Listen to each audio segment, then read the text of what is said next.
This vision is your filter mechanism.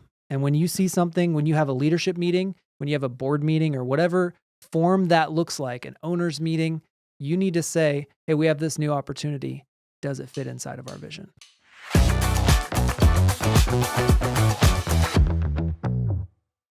Welcome to the Maven Marketing Podcast. Today is Maven Monday. I'm your host, Brandon Welch, and I'm joined by the soon-to-be dad of 4, Caleb Agee. Could not come any sooner. Yes. Maybe by the time you're listening to this, it's done. She could be here. It's done. She's here. Yeah. This is the place where we answer your real-life marketing questions so you can eliminate waste in advertising, grow your business, and achieve the big dream. Papa of 4 is part of the big dream. Yeah. The other part of the big dream is all about big vision. Yeah. Bringing a big vision that channels everything. For this recording, it's halfway through the year. It's July. And I think it's a good time to reassess. I've actually seen a lot of business owners asking this question. Where is your vision? Where's your focus? And so where are we and where are we going? Yeah. And so we wanted to take a stop, whether you're listening to this now in July or, in a year or two. It's still valuable. Your vision is step 1 in the strategy component of the Maven method. Maven method is our playbook for growing businesses. We've got a track record of 10xing professional service companies across America. Yeah. And this is the foundation for companies that grow faster than others, that grow more profitably than others, and that do it with less turnover. Yeah. So vision is a big word. A lot of talking heads are out there. You will hear this at every, seminar or somebody trying to fire you up or some keynote speaker. If you're reaching for the pause button because you hear the word vision, stop, because we're going to make it really simple. We're going to make it real. I promise. This is going to be good for you. Yes. Hang on. So I promise you, this is the foundation for the best marketing campaigns. And it's really the foundation for everything that we want as business owners, that freedom that we talk about. It is the bridge that connects your customer's desires to your team's talents to the outcome your customer wants. Yeah. That's what vision is, okay? Vision is not something you can review once a year at a fancy corporate retreat. Uh-oh. Yeah. If you are guilty, and I'll just be honest with you, I've been in companies where we were guilty of this. I've led companies that we were guilty of this. Where you get all excited and you bring in that guest speaker, or you go somewhere and get all fired up and you come back with your vision statement and you sit around and build it with a committee and you've got this big fancy vision statement that everybody agrees, yeah, that's what we do. And you probably tacked onto it 50 different times and it sits on your company website on the About page. Mm-hmm. And maybe in some notes from that corporate retreat. Yeah. And it is that is not what vision is, okay? It's not a complex statement. That's number 2. Vision is not complex. And vision is not about the founder or any individual stakeholder. If that's what you've done, if you've made a vision that's about, being the best or growing the fastest or whatever, you're probably not doing it right, because it's got to be about a bigger outcome. As Steve Jobs would say it, it's about the dent you put in the universe. Mm-hmm. It's the impact and the outcome you make on many. Yeah. So tell us about some companies with strong vision. Yeah, Caleb. we just love companies with strong vision. Target says we fulfill the needs and fuel the potential of our guests. We fulfill the needs and fuel the potential of our guests. Fuel the potential. That's bigger than them. Mm-hmm. That's bigger than a stakeholder. That's bigger than a bonus check. That's bigger than the stock price. They're creating a world that's bigger, right? Yep. IKEA creates better everyday lives for as many people as possible. I love that one. That's good. That's aspirational. Zoom says video communications empowering people to accomplish more. Video communications empowering people to accomplish more. That's humanity. That could be 7 billion people, potentially. Yep. Life Church, love God, love people. Love is bigger, right? Yeah. Amazing. Tell us about a few more. Toyota says, enriching lives around the world with the safest and most responsible ways of moving people. They enrich lives. They're responsible and safe.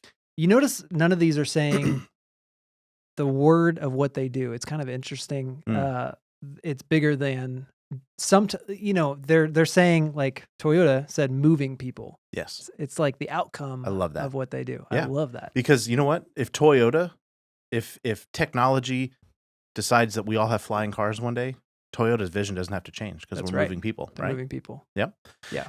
Nestle is bringing consumers safe, high-quality foods that provide optimal nutrition. Wow. I like Ted, spread ideas. That's awesome. Spread ideas. Amazing. We'll do one last one. We'll do Harley Davidson. to fulfill dreams through the experiences of motorcycling. They're fulfilling dreams. What you should start to see is that these are world-class companies. These are companies that are undeniably the category leaders of what they do. These are companies that have tens of thousands of people lining up, eager to work for them. These are companies that, even for people who don't necessarily belong as their consumer, I'm thinking Harley Davidson. Not everybody's going to own a Harley Davidson, but we feel that, right? We feel that excitement when we hear the word Harley Davidson. Yeah. And that is what a vision statement should do. If you aren't in the category to buy that product, when you hear it, you should go, oh, wow, that's a big thing. Yeah. Right? Yeah. And if you don't work for that company and you hear that, you should go, oh, wow, that's a big company. It's a big idea. So we're going to talk about how to do that, because if you look at all the problems facing small business America, we have apathy in the economy. We have a recent hangover of it being an employee's market. Yeah. And we have this whole pending threat of political and world chaos. And it's just making everything sound the same and everything sound blasé. And the companies with strong vision, the companies that when you encounter them, you undeniably know they're going to leave you better than they found you. They're going to inspire you. They're taking you to a bigger place, a bigger world, which is what we're going to talk about. Yeah. Than where you are now. Those are the companies that are a magnet. Without them, without that vision, that magnetic vision statement or idea, you're a random group of people doing random tasks that anybody could do. But with the vision to hold you forward, the sum is bigger than its individual parts, right? Yeah. Steve Jobs said, if you are working on something exciting that you really care about, you don't have to be pushed. The vision pulls you. I think there's so many people starving for vision. I'm going to go philosophical for half a second, and then we're going to get down to how you actually create this, okay? Depression, divorce, broken relationships, suicide, missed opportunities in careers, general apathy and just anxiety that exists in our world. And we all know that it's here. Like statistically, anybody in that profession will tell you that the state of our mental being is low. Yeah. This is where I believe small business can actually change the world and fix those problems, because small businesses are the most consistent hub where people get together to do bigger things.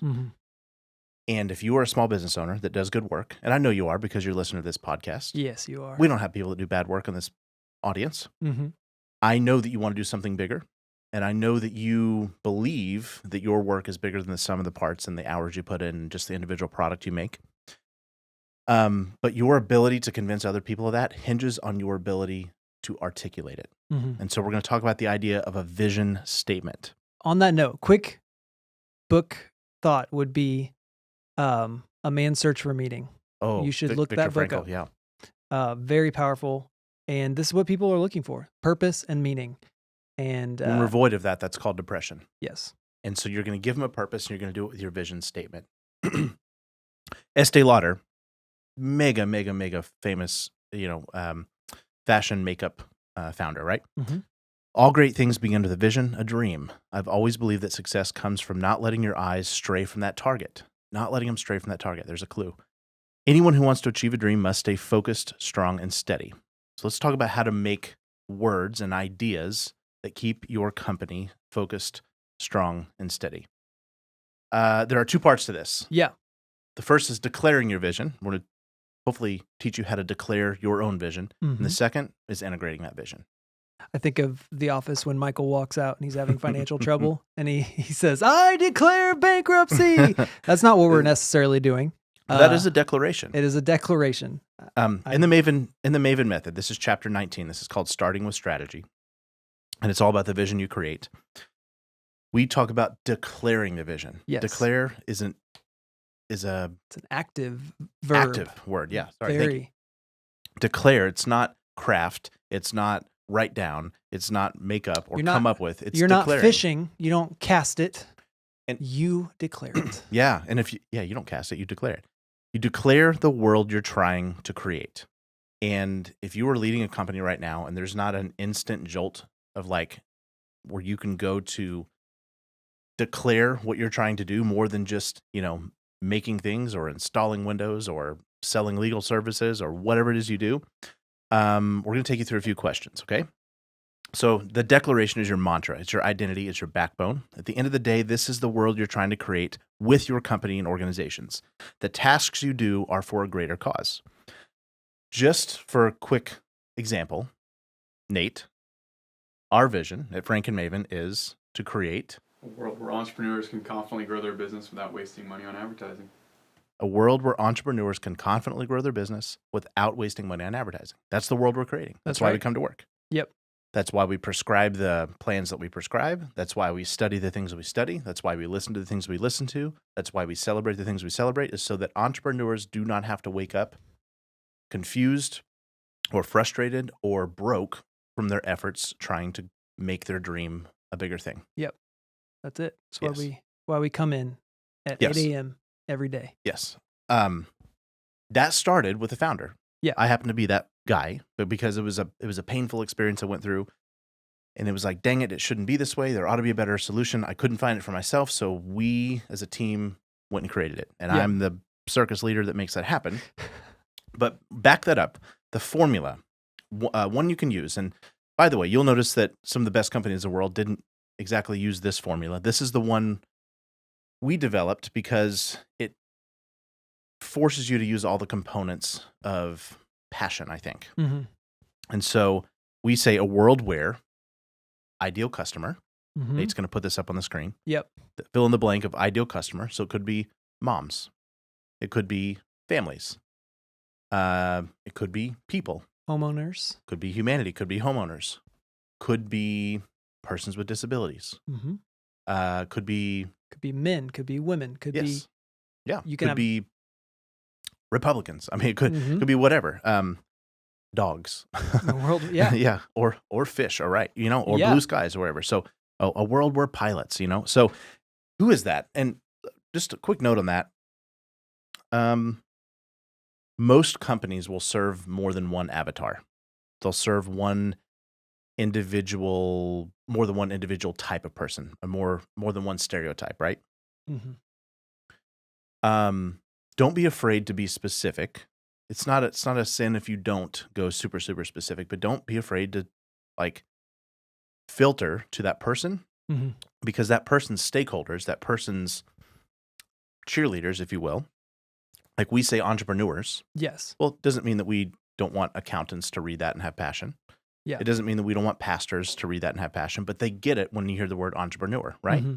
So if you say moms, and you very well know that dad may be making the decision for this product, for some product for mom, it's okay. That's okay. It's the end stakeholder, mm-hmm. and all the people around that can help that. So maybe you need to define that it's small business owners. It doesn't mean that we don't help big business owners. It just means that our heart is driving for the small business owner and the pains of that person, right? Yeah. When we say entrepreneurs, yours should be something identifiable in passion, right? Yes. World where insert blank ideal customer can achieve need or hope. So this follows the Maven method, needs, pains, hopes, or fears format. But they can achieve a need that they have now or a hope, maybe something that's a little bigger. The Harley-Davidson one was a little bit more about hope, right? Yeah. Like the exhilaration of motorcycles, right? Mm-hmm. But your ideal customer can achieve need or hope, okay? And think about the biggest outcome, the most glorious outcome you provide for them. Mm-hmm. Let's take a product that could potentially be uninspiring. And I'm doing this on the fly. Think of a product uninspiring. Oh, no, LaCroix. Nate says LaCroix. No, LaCroix is very inspiring. Very inspiring. A world where thirsty people can drink water without drinking water. A world where thirsty people can get hydrated without being bored, right? While still being healthy. Or a world where people who like soda can drink soda while being healthy, right? That was LaCroix. Thank you for that, Nate. What if we did whiteboards? Okay. Yeah. Who uses whiteboards? The ideal customer for people a whiteboard with company. ideas. People with ideas. Yes. Okay. Need a need or a hope. Communicate. Share. Something like that. They can share their ideas. Share People their with ideas can share their ideas. My whiteboard in my office ends up, I just draw the worst drawings. I'm like, we need this and this and this. And everybody's like, okay, I get it. Without pain or fear. So what's the pain or fear they will be avoiding? Wasting materials. Yeah, you don't waste paper, sticky You don't waste notes, paper. or You really don't waste ink or, yeah. okay. So You could also go the pain or fear of like without multimedia, without chords and technology. yeah, Pretty low technology, right? Mhm. So a world where people with ideas can share those ideas without fancy technology. A world where people with ideas can share those ideas without wasting resources. love it. Really cheap, right? Yeah, So, silly little exercise with LaCroix and white paper. Sorry, whiteboards. whiteboards. And you're going to say, start thinking about who that person is. That's pretty easy. Mm-hmm. Take it down to a level. What is their void? Because we get really in the weeds about our product and our features and our trying to be the best or trying to be the, most technically advanced or whatever. But no, what's the void? What are they a void of when they need you? And what are they overfilled with after they interact with you? Yeah, we've got some good questions that help lead you maybe to this origin point, because I think Yeah. going back to your roots, the very beginning, is a really powerful way to remember, because you can sway off course, right? If you Yes. don't have strong vision, you can get pulled left and right. And this vision, when it's proper, is a Yeah. filtering mechanism for opportunities for anything in your company. You say, is this us? And it goes through that vision filter. Yep. And it comes out on the other side, or it doesn't, or gets sent away. And so Yes. these questions are, what got you crazy enough to start this thing? Yeah.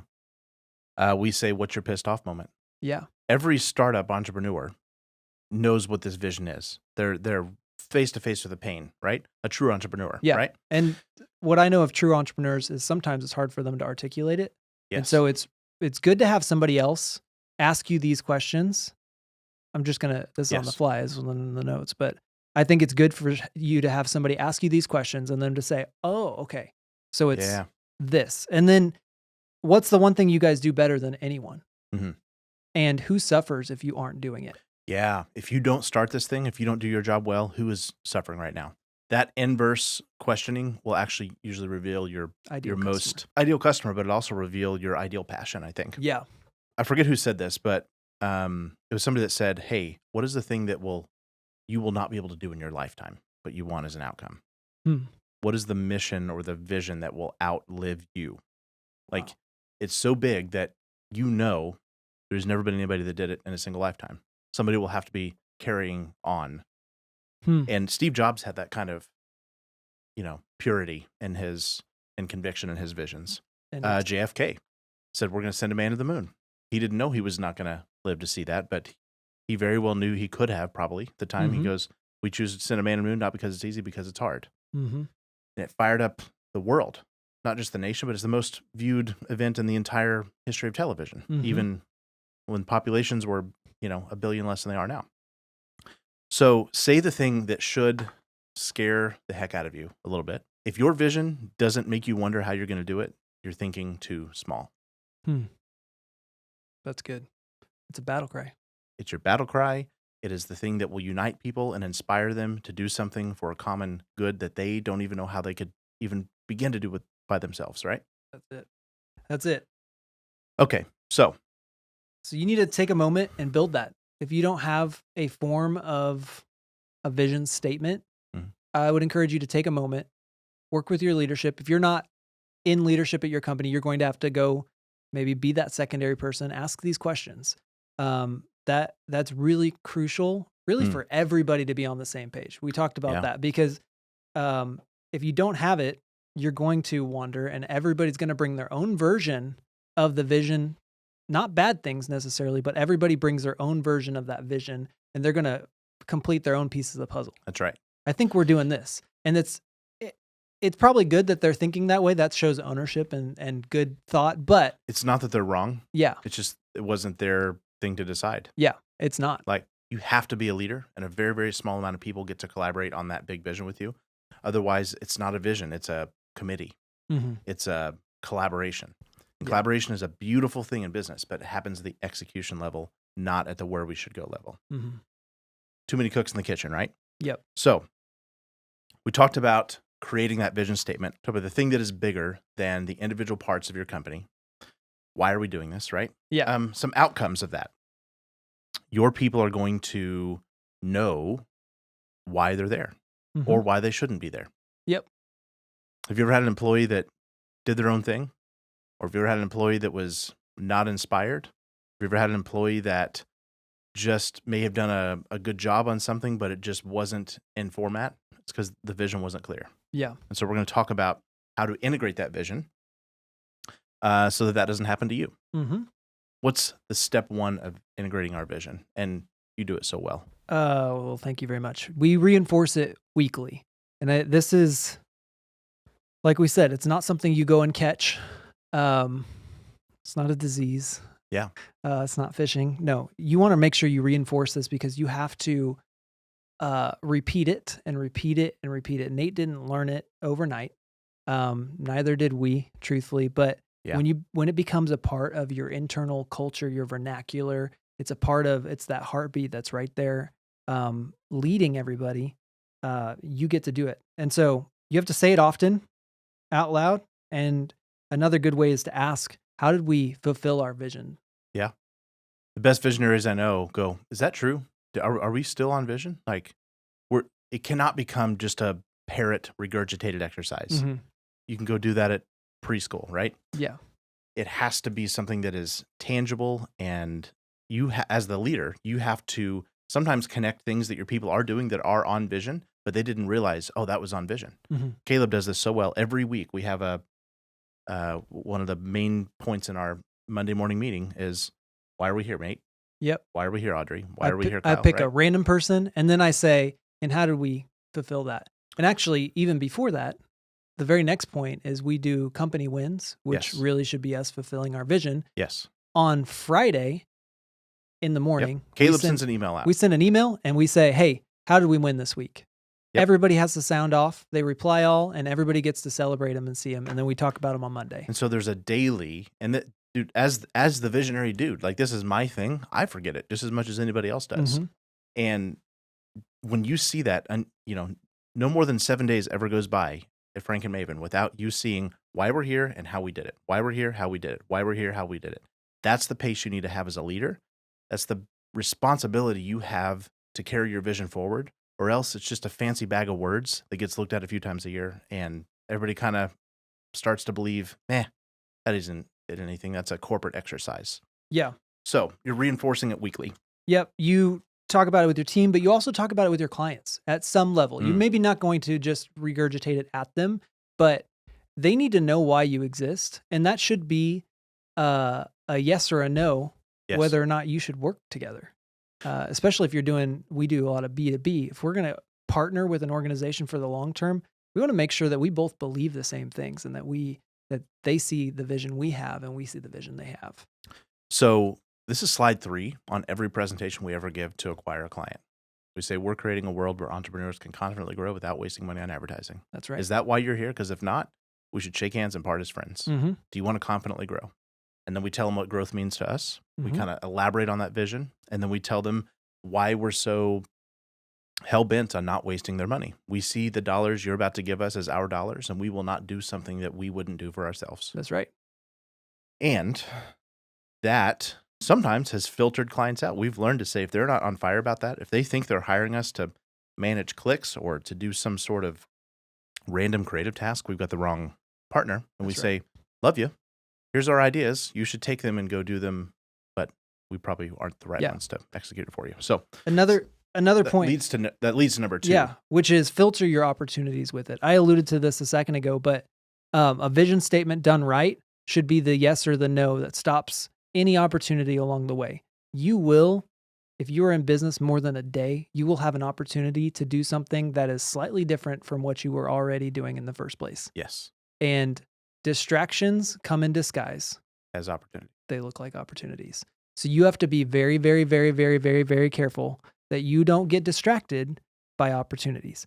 And this vision is your filter mechanism. And when you see something, when you have a leadership meeting, when you have a board meeting or whatever form that looks like, an owner's meeting, you need to say, hey, we have this new opportunity. Does it fit inside of our vision? Yep. We were not good at this for many years. This took, I should say I wasn't. Caleb was always the one going, hey, I don't think you said that. Or that's not what we're supposed to be doing. But as a company, we took a lot of shiny objects We have. and things that felt like they were either, good profit or they could help us to our next step in hiring a team member. And we justified doing a lot of things that internally were not actually on vision for the original way we started this company. And let's be clear, they were things that advertising and marketing agencies do all over the world. Yeah. 100% they are marketing and advertising things, but we decided they didn't help us confidently grow businesses without wasting money on advertising. Entrepreneurs in particular. Help us help entrepreneurs. Yeah. So for us, and since we're the ones who can kind of speak to this, that came across as like websites, one-off websites for big manufacturing companies, or technical fixes on somebody's like email program, or like one-off campaigns for a university. And it's like, God bless you if those are the things you're supposed to be doing as your vision, but our vision is entrepreneurs. Our vision is the owner-operators that woke up with a dream and it took over them and they had to get it out in the world, and optimizing those types of companies, usually that have a local or a regional impact. Yep. And so it's actually, when you have a strong vision, it will cost you something as well. So if you see, we're looking at 6-figure projects for rebrands that somebody's like, I want to change the logo on my front door. And we said, will that help an entrepreneur confidently grow their business without wasting money on advertising? And we could not reasonably say that the logo on the front door was a long-term effect of advertising and you saving money. Doesn't mean it was a bad thing to do. No. God bless you. Go talk to our buddies over here that do that. It's not why we exist. It's not why we exist. It's not the world we're creating. Guys, the more you do that and the more you're convicted on that, the world starts to send you the exact right things, because the word's in the water that you are supposed to do that. And then therefore the de facto implication is you are the best in the world at that. Yeah. If you're convicted about it, if you're a baseball player, nobody thinks of you to play football with them. Yeah. If you are the best Asian restaurant in the world, nobody's coming to you for pizza. Okay? You put out in the world what you are and what you're the best at, and then what happens is that you get those opportunities start coming your way like a magnet. So, what are we doing? We are saying it weekly. We are reinforcing it weekly. We are filtering our opportunities through it. And then third, we are not apologizing for it. You're going to have some team members who eventually are talented. They're going to be great people. They're going to be great culture fits, but ultimately they're not going to have the passion for your vision that you do. Mm-hmm. Their heart's not going to go pitter-patter to help entrepreneurs grow. They're going to want to go do some of the other fancy things that can be done in your space. Mm-hmm. And frankly, with the same skill set that it would take to do the thing you want to do. Mm-hmm. And I think our hesitation as leaders is to say, oh, I've got to make it look like we can do that too. Or I've got to say, well, we could do that. And why wouldn't we? Because it makes good money. Yeah. But if it's not on vision, if it doesn't make your visional heartbeat go pitter-patter, somewhere in your organization, you got to just part ways with those people. Step one is you can clarify it and say, hey, I see you wanting to do these things. Love you for that. You would certainly be good at them. But this is what we're doing. This is where we're going. Is that a bus you can get on? And if not, let's talk about how to get you off that bus. Mm-hmm. That's tough. That's extremely tough. That will never be easy. But I also don't think it's easy or possible to change it. Yeah. It'll pay off in the long run. Yes. Unfortunately, but it's better for that person as well. It is. You are both it's the compassionate thing to do. In maybe the wrong situation. And so it's better for you to have a team that is fully aligned with this vision. Yeah. And it's such a beautiful thing. It's hard conversation to have, but we told a potential client that this morning. We said, this is what we do. This is why we do it. If we can't do this, it's not that you're wrong. It's that that's just not what we do. Mm-hmm. We could do the thing you're asking us to do, but if you don't see it this way, shake hands, part as friends. We wish you well. Call us if we can help with advice or encouragement or whatever. And so we have learned to turn down literally thousands and tens and tens and tens, if not hundreds of thousands of dollars by that filter. Yep. We don't apologize for it. And it's not like we're better than that and you're stupid for thinking the way you do. It's that, hey, we've done it enough times this way to know that this is who we're supposed to be. This is how we're supposed to do it. And there might be more than one way to skin a cat, but we don't know that way. We know this way. So we're not apologizing for it. And therefore, we left room open for the next person who needs it exactly the way that we do it. That's right. And everybody on this audience could apply that to somewhere. You could apply that to a relationship. You could apply that to the way you lead your business. You could apply that to organizations you choose to partner with or serve with. But you can't buy tacos at McDonald's, can you? No, you cannot. Caleb told me that the other day. When we were having a vision conversation. We were having a vision conversation. That product is not available here. We don't sell that. Yep. We're McDonald's. You must be looking for Taco Bell. Mm-hmm. They're right across the way. Yes. Sure, they would be happy to serve you a taco. Yep. That's not our vision for the world. So let's review. Vision is the determination of companies that grow faster. It's a determination of your productivity, longevity, and growth of your team. And it's the determination of your marketing working as best as it possibly can. Vision is not something you can review once a year to treat. It is not complex, and it's not about the founder or any individual stakeholder. It's about the dent you put in the universe and the impact and outcome you make for many. Mm-hmm. You're going to want to start by declaring your vision. And you got to make it loud. You got to make it real. You got to make it specific. And it's got to be inspiring. It's that battle cry we talked about. And you got to make sure that it speaks to a world where your ideal customer can achieve need or hope without pain or fear. And that's just a formula we use. I think it could help you. If you don't have one that's this clear, go use it. Yeah. You can curtail it from there and style it up from there. Yep. That's how you declare your vision. Then you're going to integrate your vision into your culture by reinforcing it weekly, filtering your opportunities with it, and never, ever, ever apologizing for it, because it's what you and your company was put on the earth to do. That's right. That is inspiring. That will rally people together, customers and clients and team members and all of those things. Mm-hmm. And that's what we have for you guys today. Go work on your vision, make it clear, make it repeatable, and you are going to grow. And that's what we do here. That's right. We'll be back here every Monday answering your real-life marketing questions, because marketers who can't teach you why are just a fancy lie. Have a great week.